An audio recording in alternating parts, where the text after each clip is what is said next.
Bonjour tout le monde, ici Michel Lacroix qui vous souhaite la bienvenue à l'émission Au 19e. Cette semaine à l'émission, Jean-Sébastien presque à temps plein. D'abord en compagnie de David Hearn. Oui, on l'a rencontré à l'occasion du Northern Trust Open au Riviera Country Club à Los Angeles. On a parlé d'une foule de choses, dont comment être constant sur le circuit PGA Tour. Et puis aussi, dans le cadre de ta chronique équipement, on parle de... Oui, de cocheurs. Alors, comment s'assurer de profiter d'une bonne semelle, mais également des rainures, comment les rendre plus performantes. Merci Jean-Sébastien. Tout ça et plus encore cette semaine à l'émission Au 19e. Au 19e est une présentation de vos concessionnaires Subaru du Québec. Subaru, confiance et évolution. En collaboration avec Desjardins. Coopérer pour créer l'avenir. Et Golf Île-du-Prince-Édouard. Votre passion, notre mode de vie.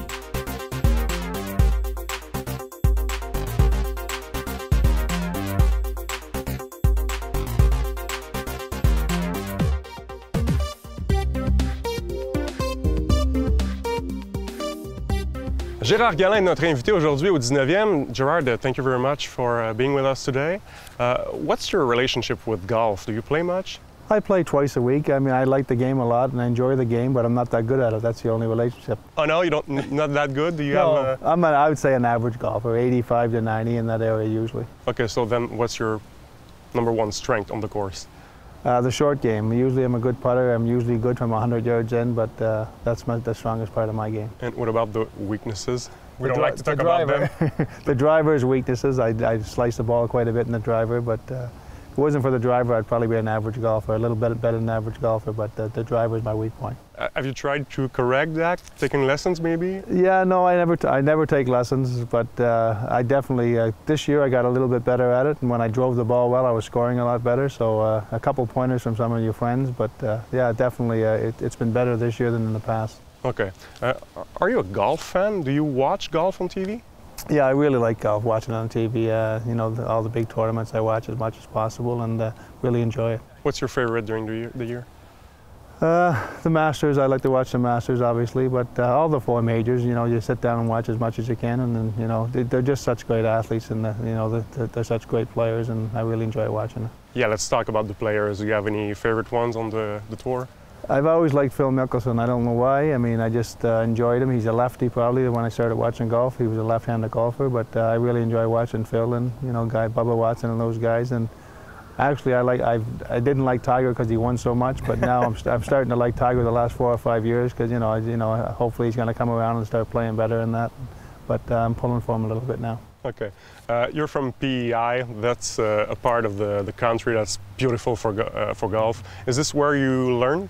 Yeah, I started playing golf probably when I was 20, 21 years old, and Summerside Golf and Country Club, we played there a long time with my buddies and friends, and like I said, I don't go out golfing just to golf. I go out with my buddies and we enjoy the day out and have a good time with the golf. Okay. Is it windy over there? Like you're used to playing the wind? Yeah, no, I mean, at certain days it's very windy, but a lot of days this summer was beautiful. I mean, it was probably the best summer we had in a long time. You know, the last part of June and July was very nice, so. But when you play the courses on the water, Crowbush Cove and Cavendish, when you get the wind down there, it's pretty tough. Let's go back in your golf memories. Do you have one golf round that you remember for something special? Like for the buddies you were with or for a one shot you made? Well, actually this year we go to Myrtle Beach the last 4 years in a row. So one of my buddies made a 164-yard hole-in-one in Myrtle Beach. So it was a big, we celebrated that pretty well. We had a lot of fun with that. But my personal best golf was, you know, like I said, I'm usually an 85 to 90 golfer, and I shot a 77 one day, and that was pretty exciting. Wow. You've probably played a lot of golf around Montreal. Do you have any favorite course that you like to go when you were here? Actually, I never played in Montreal. No. The only ones I played on was Michelle's tournament here the last 2 years, and then the Montreal Royale there, the Canadians tournament. So the only two tournaments, but it's usually when the season's over I go back to PEI, so I haven't golfed in Montreal. Are you going to have time to play in Florida though? No, I don't golf. During the hockey season, I don't golf. I mean, when we got the Christmas break or we got the Olympic break or something like that, I'll golf. But during the season, my rule is I coach hockey, and that's what our job is. All right, Gerard Galin, thank you very much. Thank you. Alors, Jean-Sébastien Légaré, en compagnie de David Hearn. David, for the past 3 seasons, you played a lot of events. Last year, 28 on the PGA Tour. Did you change anything schedule-wise for this year? Yeah, you know, I've started to mix it up a little bit this year. I've played on tour enough years now that I'm starting to figure out what golf courses I play well at and where I might struggle a little bit. So, you know, this year I've changed it up a little bit. I put Pebble back into the rotation. I haven't done it in a few years. You know, we had beautiful weather out there, so I'm glad I did. It was just an amazing week. So, you know, I'm starting to mix it up a little bit, but I don't really set it too much in stone at the beginning of the year. I kind of wait to see how I'm playing at certain points in the year and try to sub events as I need to. And obviously, I don't know if I'm qualifying for all the majors and those types of things just yet. So my schedule is somewhat set in stone, but you always have to be ready for a little bit of variation there. Yeah. Back in October, what was your main goal for the 2015 season? My main goal is to try to be competitive a little bit more often. I'd love to be at the Tour Championships this year. That's something I haven't achieved yet. And if I do things like that, then, you know, the President's Cup in Korea this year will be definitely on the top of my mind. So my goals are to be more competitive more often and try to prepare better each and every week. And, you know, I think every golfer out here is looking for more consistency. You know, our good weeks are good, but we want to try and do it more often. Yeah. Now, on the energy level, with 2 kids now, father for the second time, how do you manage that throughout the season and to make sure that you stay consistent throughout the season? Yeah, you know, I think having kids is great. You know, it's been really great experience for my wife and I, and it gives us great balance. So, you know, I put my time in here at the golf course and my practice and things like that, but it definitely gives me a good excuse when I go home to kind of put it aside and, you know, think about what's going on in their day and everything like that. So, you know, I think it's provided a great balance for me over the years, and, you know, it's probably made me a little bit better player too. Equipment-wise, anything new in the bag this year? I haven't thrown anything new in just yet. I had a nice fall series in the end of 2014, which is the start of 2015 schedule. Then I took a little bit of time off over the holidays with the new addition to the family. We went back up to Canada for a while, and it takes me a little bit of time to get playing well again, and I finally feel like I'm heading into good form again now. So I kind of like to try and find my game before I throw that new equipment into play, and I'll be doing that very shortly. The R15s look amazing, and the AeroBurner, it looks very good as well. So, you know, I've hit them on the range. I just haven't had a chance to get them on the golf course yet. Are you trying new equipment every week, or are you just settled in with your golf bag? Or it depends on the week, but you know, I think you know, if I'm driving it well, it's not really on the top of my mind. You know, I like to go with what's working well. But you know, it's something that's a part of what we do. You know, we want to get into that new equipment. They release it every year because it's better than the last generation. So for me, you know, I'll be working hard to get that R15 in play soon, and you know, I think it will be. Last question. Let's talk about a little bit relationship with the other Canadians on tour. How's it? You know, it's been fun. We have a lot of Canadians on tour right now, which is real exciting to see. You know, I first got on a tour in 2005, and there were just a handful of guys out there. And you know, Mike's still out here, and he's working hard to get back to the form that he was a few years back. And you know, Roger Sloan, Adam Hadwin, and Nick Taylor, obviously some young rookies out here, and you know, they've got tremendous talent and ability. You know, it's fun to see them out here, and Graham Dillette and I are good buddies over the years. So you know, it's been a lot of fun to have all these guys on tour, and it's nice to see more Canadians out here and more guys to talk hockey with. Thanks for the time, and enjoy this week. Thank you so much. Yep. Une question pour vous qui est quand même facile cette semaine. En l'honneur de quel joueur est-ce que l'on dispute le tournoi Memorial? Est-ce que c'est A. Arnold Palmer, B. Jack Nicklaus ou C. Tiger Woods? Je vous donne la réponse dans quelques instants.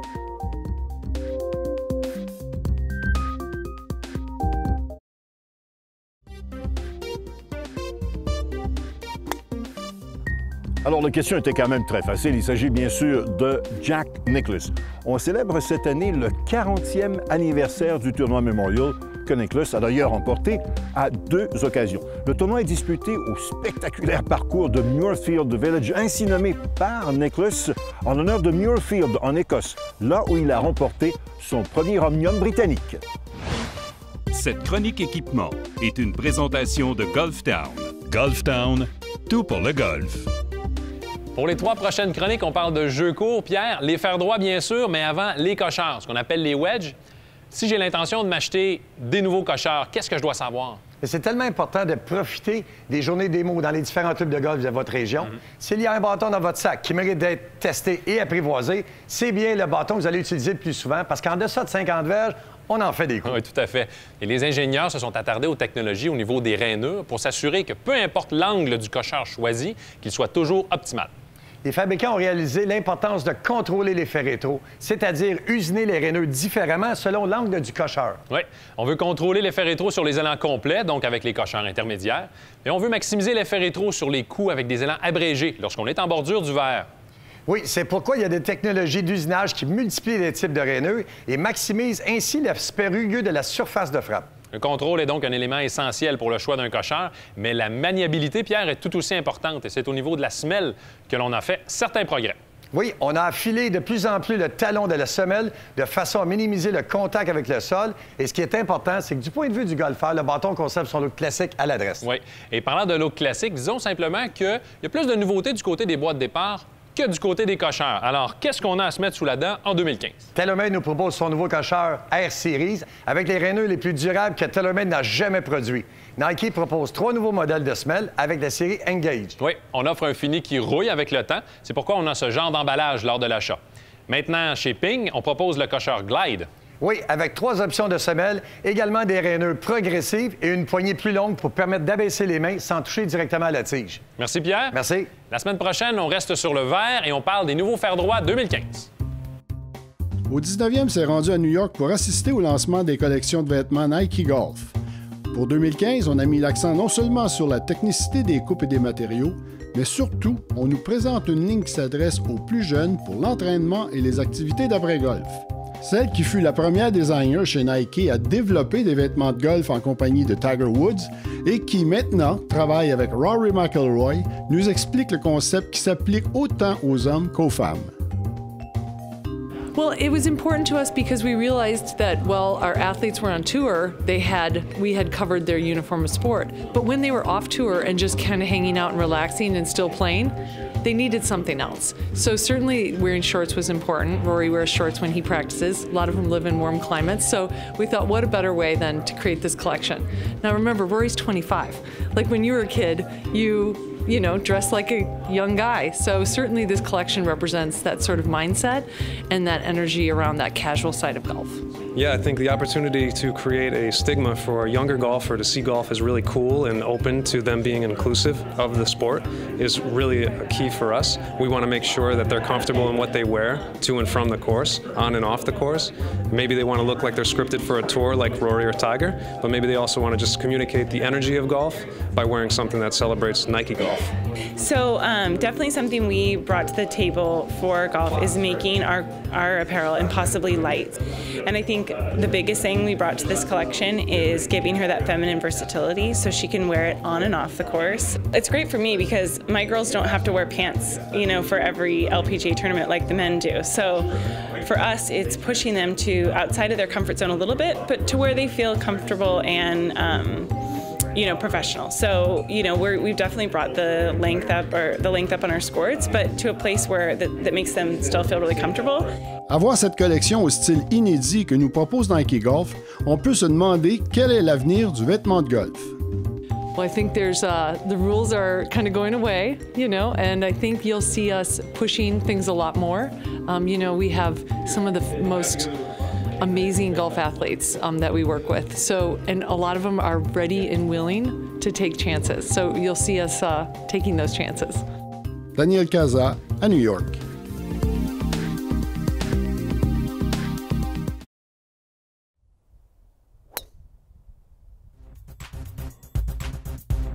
Au terrain d'exercice vous est présenté par Cobra Puma Golf. Le conseil que je vous propose cette semaine gravite autour du tempo et du rythme. Et c'est très important de faire la différence entre les deux. Le tempo, c'est quoi? Ça doit refléter votre personnalité. Le rythme, par contre, c'est ce qui permet de développer votre séquence de puissance de la bonne façon et de garder le bâton dans le plan de l'élan. En fait, avoir un bon rythme va vous permettre d'avoir une bonne transition au sommet de votre élan, ce qui va vous permettre de développer votre séquence de puissance qui va du bas vers le haut. En fait, lorsque vous êtes au sommet de votre élan, tout doit partir du sol. Les pieds vont tordre, les genoux, les hanches, mon tronc, mes bras et mes poignets. Lorsqu'on a un mauvais rythme, évidemment une séquence, une transition trop rapide, la séquence part du haut Alors, les bras, les mains, le tronc, les hanches à la dernière seconde et parfois, on n'a pas le temps de compléter notre rotation.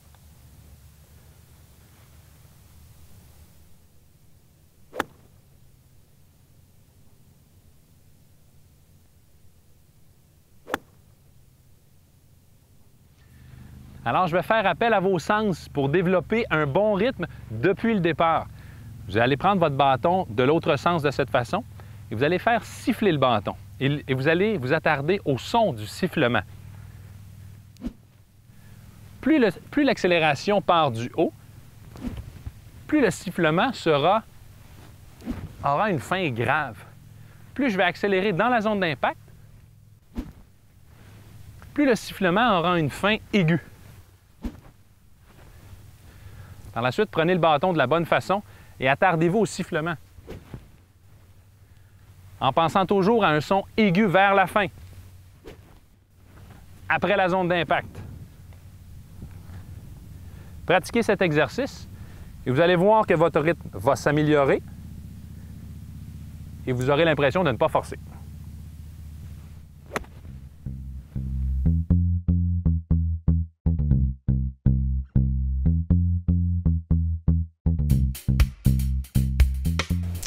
Bien, en fait, moi, j'aimerais ça que ça soit une femme. Ça serait le fun de voir Brooke Henderson gagner. Ça serait exceptionnel de voir une fille qui commence comme ça dans ses débuts, puis avoir une première victoire pour sa première année sur le circuit. Selon moi, là, Graham Delette, là, je pense qu'il a tous les outils nécessaires là, avec sa longue balle là, pour, à un moment donné, là, percer dans les meilleurs, dont les prochains tournois. On aurait tous tendance à penser que ça devrait être Delette. C'est un excellent joueur. C'est un golfeur qui a gagné à tous les niveaux. Il a dominé sur le circuit canadien. Je ne m'abuse, il a gagné en Afrique du Sud. Et puis, il a eu des belles performances aussi. Il a tout pour gagner.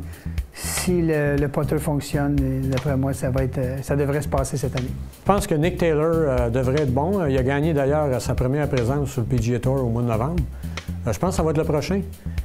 Je vais vous dire, selon moi, c'est Brooke Henderson, une jeune fille de Smith Falls qui, même si elle a que 17 ans, va sûrement très bientôt gagner comme l'ont fait Lydia Ko et Mademoiselle Thompson. Bon, j'imagine que la réponse la plus populaire, c'est évidemment Graham Delette. Jusqu'à présent, sur le circuit de la PGA, c'est celui qui, à mon avis, a fait voir le plus de constance. Mais je vais faire une petite prière pour Mademoiselle je l'appelle Mademoiselle, considérant mon âge vénérable. Mademoiselle Henderson. J'aimerais que Brooks Henderson remporte un tournoi sur le circuit de la LPGA.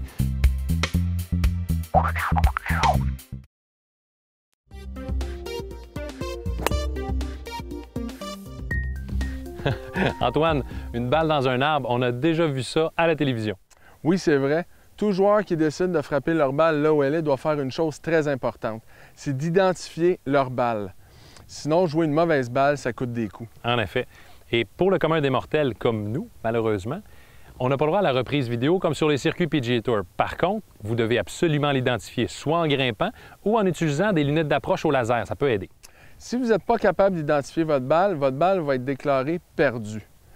Alors, vous allez devoir la jouer selon cette règle. Si vous êtes capable d'identifier votre balle, vous pouvez la jouer là où elle est ou la déclarer injouable. Une balle injouable, Antoine, c'est un coup de pénalité et 3 options. La première option, jouer du point original. La deuxième option, trouver un point équivalent au sol. J'ai droit à 2 longueurs de bâton sans me rapprocher du trou.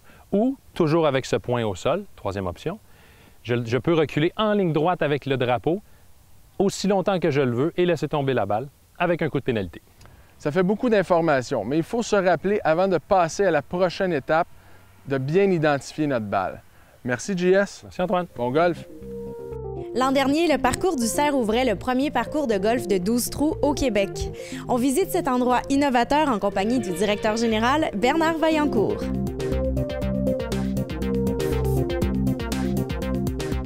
Alors, le club a été inauguré en 1992.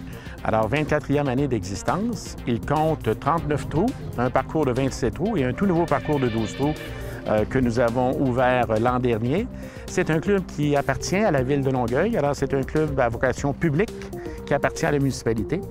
et où tout le monde est bienvenu, citoyen de Longueuil ou encore citoyen de la grande région de Montréal, du Québec, et même on a beaucoup de gens de l'extérieur aussi. C'est un design de l'architecte Graham Cook. Alors à ce moment-là, donc plusieurs monticules bordent les allées. Des verres aussi ondulés, mais de manière quand même raisonnable. Donc c'est un terrain qui était principalement plat, sans dénivellation. Notre parcours de 12 trous a été extrêmement bien reçu et plus les gens ont le plaisir de le jouer, de le connaître, plus c'est apprécié. Alors c'est comme si nous avions créé, on a devancé un peu, nous on sentait qu'il y avait un besoin pour réduire le temps de jeu si on veut. Lorsque les gens jouent notre parcours, vraiment ils apprécient jouer une ronde de golf en 2h40, 2h50 minutes. Alors, c'est à peu près le temps que ça prend pour jouer 12 trous. Alors, c'est extrêmement intéressant. Et on a pris soin aussi d'avoir des normales 3, des normales 4, des normales 5. Alors, ce n'est pas seulement un parcours où on retrouve 12 normales 3 ou 6 normales 3, 6 normales 4. Alors, le golfeur de toute catégorie ou la golfeuse s'y sent le bienvenu. Le parcours que nous, on a appelé le classique, pour se rappeler que le golf, essentiellement, est connu comme un sport de 18 trous. Alors, le classique, avec justement le design de M. Cook, les conditions de terrain très belles que nous offrons à notre clientèle, font en sorte de demander que vraiment, là, le golfeur aguerri en a pour son argent. Quoique, avec les terres de départ que nous avons fait au fil des ans, bien encore là, le golfeur de toute catégorie se sent le bienvenu. Mais c'est un beau défi de golf. On a des camps de jour qui se donnent depuis plusieurs années ici, je vous dirais juillet-août. À chaque semaine, nous accueillons des dizaines de jeunes et ils sont ici pour toute la semaine. Nos entraîneurs les prennent en charge dès 8 heures le matin et quand les parents viennent les chercher à 5 heures, ils ont eu une journée très, très bien remplie où ils ont pu à ce moment-là assimiler un peu de théorie, évidemment, du golf et pas mal de pratique aussi. Bien, le parcours du cerf, c'est une expérience. C'est un endroit où on est sûr d'avoir une belle qualité de parcours, d'être extrêmement bien reçu, de passer un beau moment de golf, de passer un beau 19e ou 13e trou, parce qu'évidemment, la terrasse est des plus accueillantes. Et ces gens-là vont se sentir considérés et choyés tout près de chez eux à une tarification très abordable. Alors, le parcours du cerf, c'est l'entièreté de l'offre et comment on prend soin des gens de A à Z. C'est ce qui fait notre marque de commerce. Le complexe de golf qu'on trouve au parcours du cerf, qui comprend un parcours de 12 trous, un parcours de 27 trous, ainsi qu'un grand terrain d'exercice couvert, on peut pratiquer son sport favori en tout temps, peu importe les conditions. Marie-Christine Baudry, au 19e. C'est déjà terminé. J'espère que l'émission vous a plu. Voyons ce qu'il y a au menu pour vous la semaine prochaine. François-Étienne Corbin rencontre Stéphane Waite, l'entraîneur de Carey Price, avec les Canadiens de Montréal. Un reportage avec Sergio Garcia. Et on fait le point sur la situation des parcours de golf au Québec. Toute l'équipe du 19e vous donne rendez-vous la semaine prochaine. Au 19e, là où on entend bien sûr les meilleures histoires de golf. Au 19e vous a été présenté par vos concessionnaires Subaru du Québec en collaboration avec Desjardins et Golf Île-du-Prince-Édouard.